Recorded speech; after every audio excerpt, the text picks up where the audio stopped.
What is going on, everybody? It is Friday, April the 9th, and this is my news radar. Guys, we have Pixel phones, Pixel watches, QWERTY keyboards, and more, so please do stay tuned to the end of the video for all the cool news on this episode. And if you'd like to help the channel out by becoming a member, click that join button down below, or simply like, share, or subscribe. All of these things do help the channel out tremendously. Thanks.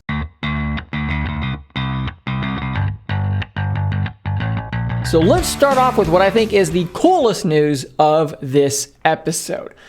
We all know that for years and years and years now, Apple has dominated the smartwatch segment with the Apple Watch. It's a fantastic watch. It's pretty expensive, but it's a really good watch. Pretty much nobody complains about the Apple Watch. Everything about it works really well. The UI is just absolutely buttery smooth when compared to pretty much anything on the market.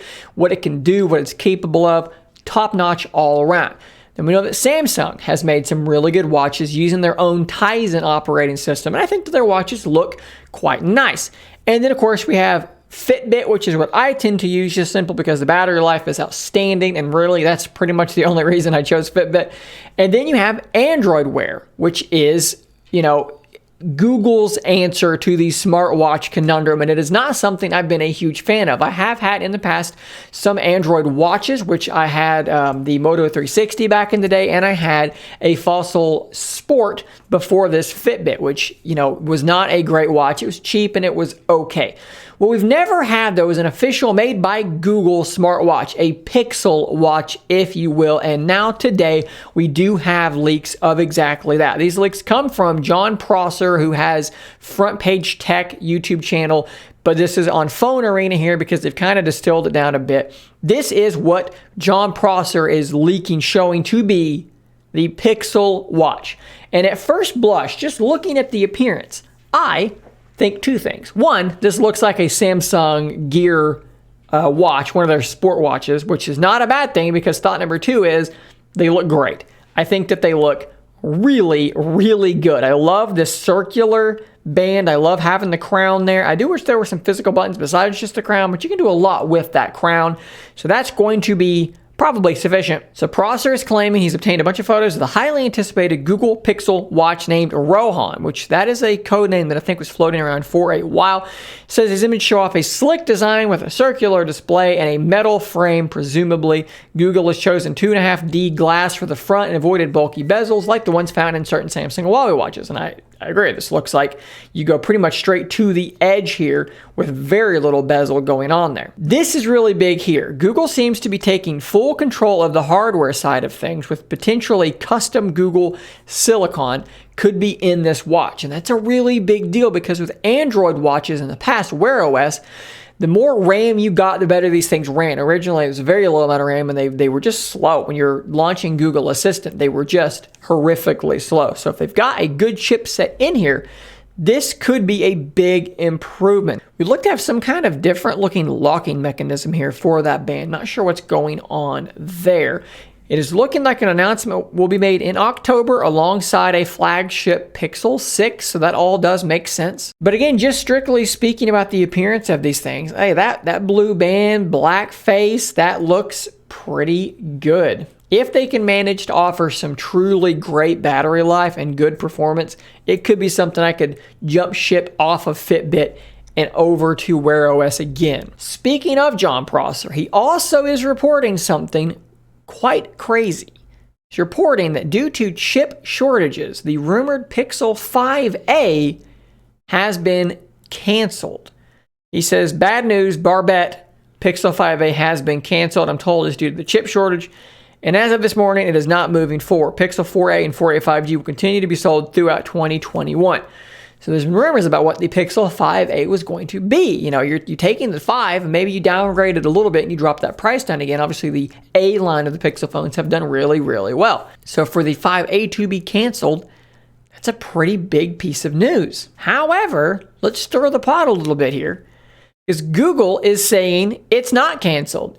By the way, this is a phone that hasn't even been officially announced. A Google spokesperson sent on the following statement: Pixel 5a 5G is not canceled. It will be available later this year in the US and Japan and announced in line with last year's A series phone when that was introduced. Android Central has cited two independent sources along with John Prosser claiming that it was canceled, Google is saying it's not canceled. We have a Schrodinger's Pixel situation right now. It is both canceled and not canceled. Strange that they even answered this because it's not even been announced. So technically they've announced it by saying it's not canceled. Maybe it is canceled. Very, very strange story. Something to definitely keep your eye on. And obviously we've just talked briefly about Google Silicon. There's a news radar from a few days ago where I talked about this more in depth. That everyone seems to be getting into the business of making their own chips, their own hardware. That does not appear to be slowing down in the least because we have a headline here from Android Police. Xiaomi and Oppo plan to take on Qualcomm with their own smartphone chips. So Xiaomi's already teased this in the past. You can see this here on this article at Android Police where they mention this. But overall, this is just really, really interesting because Qualcomm had been the primary maker for all these companies. Snapdragon is in everything. But now, not only has Samsung made a lot of waves with the new Exynos processors that have improved dramatically, Google is apparently working on this Whitechapel project to make their own silicon that will be in Chromebooks and in the upcoming, potentially, the Pixel 6.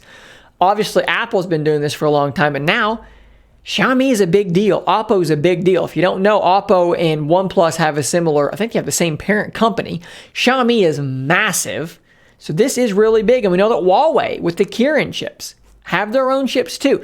There's a big reason why everybody wants to have control fully through all of this, not just the hardware and the software, but everything.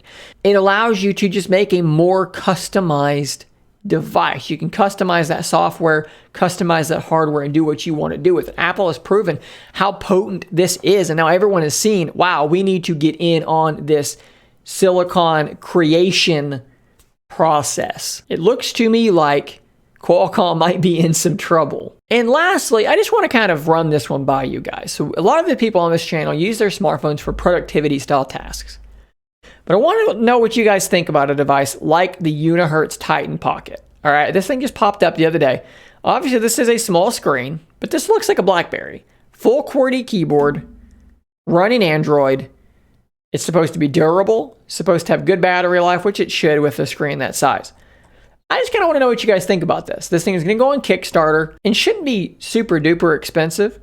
We talk a lot about screen real estate and how that works, how that helps for productivity. We also talk about how bad the keyboard has been on the Surface Duo and how much that slows you down. I know for me, it's slowed me down a lot lately. So how much productivity do you gain by having quick, accurate typing? Because I've said before with the Key 1, the BlackBerry Key 1 or the Key 2, you don't type faster, but you type more accurately. You make far fewer mistakes in my experience. So you don't hit backspace nearly as often as I do typing on a touchscreen. So how much more productive does that make you? So I'd love to know kind of what you guys think about the trade-off here of, do you need the big screen, or could you do without the big screen to have a keyboard to be able to type accurately when you're typing out an email or something like that? Just kind of want to know what you guys think about that. So guys, that is all the news I have for you today. Be sure to check back every Monday, Wednesday, and Friday for the next news radar. And until next time, stay nerdy, my friends.